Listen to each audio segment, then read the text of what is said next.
After a hurricane hit, some tenants are wondering if it's okay that they don't pay rent because they don't have water and power. Well, in the case of North Carolina, the answer is no, it's not okay. I'm Tony, and this is Real Estate Investing and Landlord News.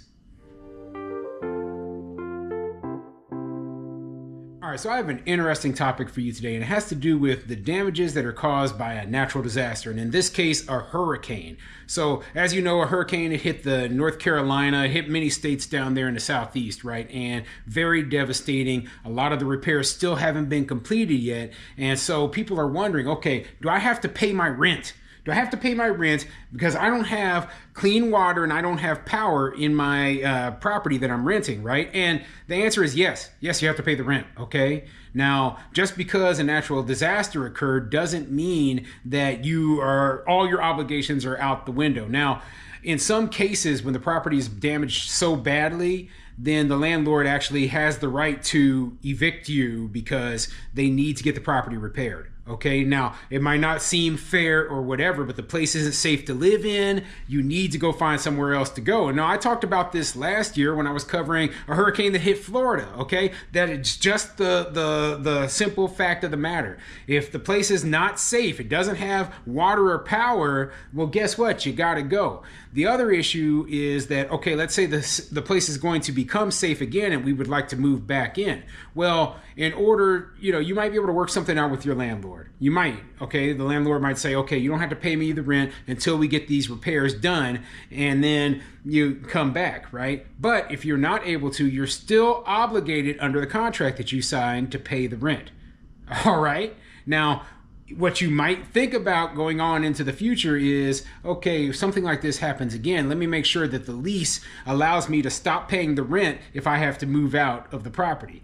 And if your lease doesn't cover that, then you are still obligated to, follow the rules that you agreed to with the lease. So yeah, I mean, the landlord also might give you a free pass if you want to move on to somewhere else. It is what it is, but you know what? When we're talking about these sort of situations, there's something that doesn't happen frequently, and a lot of the times they're not covered in the lease. And this is something that we all should discuss. So before I get into the article, go ahead, hit the like, subscribe button, maybe leave a comment down below.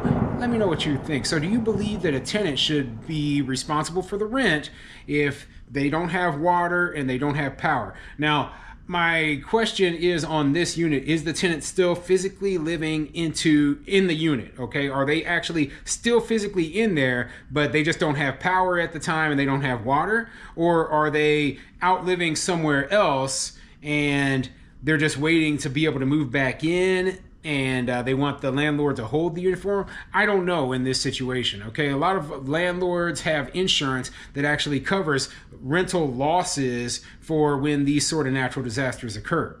So the landlord might not need your rent money. I don't know, okay? But some landlords don't have that insurance. Anyway, let me get into the article. We can go over the details as we go through it. So this article is coming from ABC 13 News, WLOS.com, and it says, Ask 13, can landlords collect full rent on property without clean water or power? And keep in mind, this is specific to like North Carolina, so let's go. Landlord and tenant rights are a hot topic here in Western North Carolina that has become more heated after Helene. With so many people losing their belongings, power, and water, many residents were hoping for a break in rent from Governor Roy Cooper. That, as of now, has not happened. Due to this, many landlords have been charging full amounts on rent, even with tenants who did not have power and water, in some cases for over a month. What are their rights as a landlord, and what are your rights as a tenant? The landlord has a duty to make repairs. A landlord has an unwaivable duty to have potable water and utilities, PIXA Legal Services David Bartholomew said. And the tenant has the duty to pay rent, and the fact that natural disaster has changed things practically for so many of us does not change how the law will operate. And so I agree with the lawyer, okay? The landlord does have a right or have a responsibility to make sure that the power and the water are on.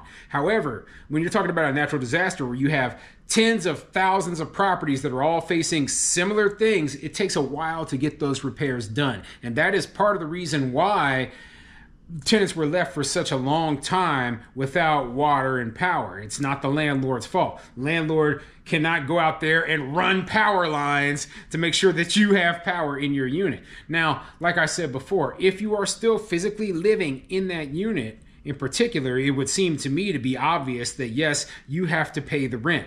And you have to just face the consequence, because all the homeowners, everyone else in the entire town who isn't a renter is still paying all their bills for their properties that don't have water or power either. Okay? So yeah, it sucks. It sucks. But you know what? The power and water will be restored. You will still have a place to live, and you should pay for the services and to the terms that you agreed to in the contract. Okay, it is not the fault of the landlord that there was a natural disaster and that the power got turned off. Okay, it would be, even we could talk on a shorter term basis. Let's say there's a big thunderstorm and the power is knocked out for 24 hours. You call up your landlord, hey, I don't want to pay rent for those 24 hours because there was no power. No, you don't do that, because that is also a natural disaster and, like an act of God, and the landlord can't do anything about it, okay? Potable water and utilities were two things many were without. Those are two things that a place must have to be considered habitable and fulfill the exchange of money for a livable space or rent agreement. However, a tenant can't refuse to pay rent until the issue is resolved. Evictions are still proceeding. If a landlord follows proper procedure, tenants can be evicted. However, the tenant could sue and take their own legal action in certain circumstances. The landlord could sue for non-payment of rent and potentially win back possession of the place, PIC's Legal Services David Bartholomew said. At the same time, the tenant could countersue for rent abatement for a breach of the lease on behalf of the landlord not providing a habitable premises, like no potable water and some weeks without utilities, and they could recover money. Yeah, but that is assuming that this is not a natural disaster. Like, let's say that the landlord refused to fix a water damage to the house that inside the property, so it's the landlord's responsibility, and that water damage is why the tenant doesn't have potable water. Well, then I would say the tenant would have a good chance of winning. But saying that, well, the entire city doesn't have water, so therefore it's the landlord's fault and I don't have to pay rent. The entire city doesn't have water, okay? That is not the landlord's fault. So I think that there are exceptions, but you need to continue to pay rent as long as you continue to live there as you agreed to in your lease terms. When you go on vacation for 2 weeks, you don't get to stop paying rent because you're not physically in the property. So, I just want people to understand that we use the rental income that comes in from the tenants. We use it to make repairs. They don't understand this. They seem to think that we have like some big, huge pot of money out in the sky somewhere. And no, I use the money that you pay me to fix the property that you live in. Well, it's pretty obvious. Where else am I going to get the money from? I don't have huge pots of money laying around. I got emergency reserves, of course, but those are emergency reserves. When we're talking about on a day-to-day basis, the repairs I'm making, I'm using my rental income to make those repairs. So you not paying me means that it's harder for me to make those repairs, and your property is more likely I'm going to slow roll those repairs. I'm going to still do them, right? But I'm going to slow roll them because I have less income coming in. Those in need of legal consultation or are seeking legal action, you can look for specialized law offices, and then this turns into an advertisement for this lawyer.